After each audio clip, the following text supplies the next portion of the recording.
In this video, we're going to take a look at the filters that are available to us in Photoshop, and we can use them to create a number of effects.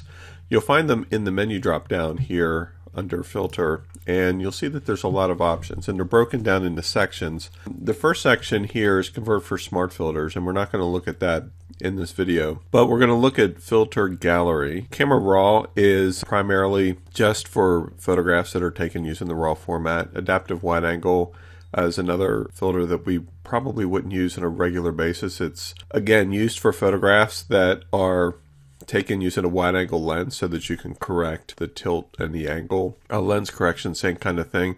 We will look at liquefy, oil paint, and vanishing point. We also have a lot of standard filters that we would use on a fairly regular basis, like blur, distort, noise, pixelate, render, sharpen, stylize. There's some video filters here we probably wouldn't use. And then there's high pass, offset, maximum, minimum.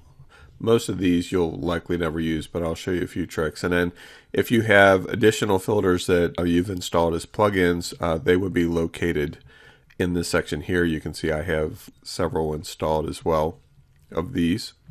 And so first thing we're going to do is start off by looking at the filter gallery. It's a good place to start because there's a lot of options available to us there. And whenever I select a filter gallery, this is the default, and I'm going to zoom out on our picture so we can see the whole picture here.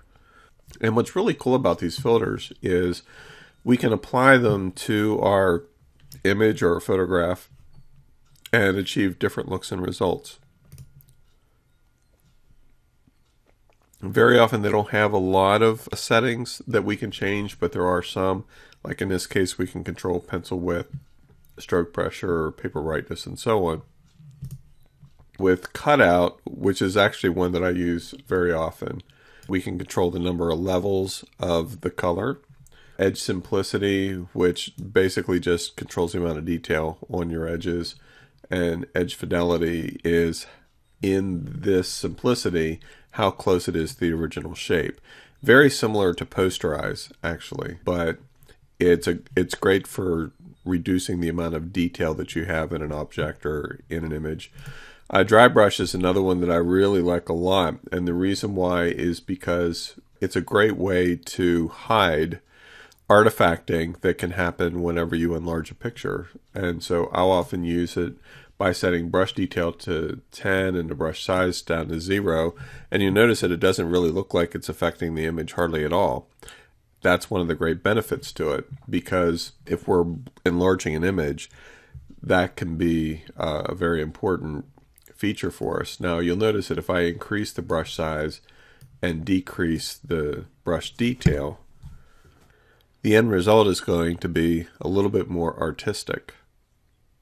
Same with film grain. It just simply adds a level of grain to the image, and it's kind of a little hard to see because I'm zoomed out some, but there you can see it a little bit more, how there's grain in the detail areas. Fresco turns it into a painting of sorts. Some of these I don't really use that often. Palette knife is one that I'll use occasionally, again for a different effect. Rough pastels is one that can be kind of fun. Same with underpainting, which I've used on occasion. So really, I would encourage you to just get in here with a photograph or photographs that you have and experiment with these and with the settings just by moving them around. Brush strokes is meant to mimic certain kinds of painting styles. It's okay. I wouldn't consider it super awesome, but it does okay in some of those effects. So again, I just encourage you to test them out. I mean, some effects are going to work better with certain kinds of images than others. Okay. Distort, pretty basics. Glass, this one here actually can be used in some pretty interesting ways. You'll notice that you have a choice of textures. So you can get some pretty cool effects with that. This is one that I like and have used on occasion. Diffuse glow, it just really emphasizes and blurs the highlight areas. The sketch, again, you can mimic certain kinds of sketches, at least as a starting point.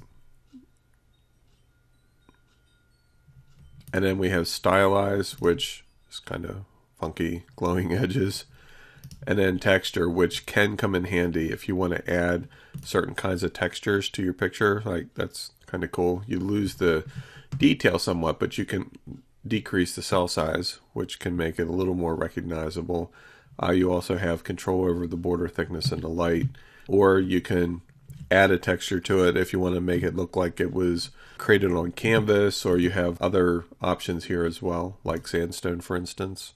And so that's how this set of filters work. It really, I would encourage you to just experiment with them. And by the way, you can actually stack these filters. You'll notice over here on the right where you have the eyeball and texturizer. If I click the plus sign, I can actually stack filters. So like, let's say that I want to use, what would be a good example?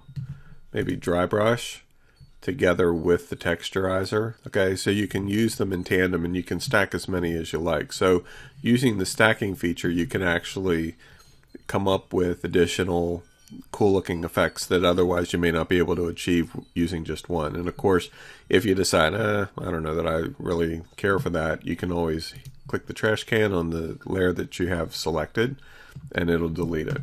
So I'm just going to click OK to apply that. Next, we're going to take a look at Liquify. And Liquify is an interesting filter because it gives you the ability to manipulate your image. You have control over your brush size. You notice right now I have a brush here. But basically the way it looks, it treats your photograph as if it were liquid. But if you'll notice, if I left mouse click and drag, I can actually manipulate my image. And it maintains the integrity of the image pretty well. You'll notice that if I increase the brush size by a lot, so that I end up with this big brush, that gives me some pretty cool effects because it mostly protects the integrity of whatever's inside the brush. So if I left mouse click and drag, you notice that I can affect the potato very subtly. You know, so it's not warping it in some weird funky way. Now you can do that. Like for instance, with the next brush actually is a reconstruction tool. So this allows you to go back and change what had already been. This is kind of like an undo brush, if you will. Okay, so you'll notice that it's warping, but it actually isn't warping. It's restoring. It's like a history brush or an undo brush. The next brush is a pucker tool.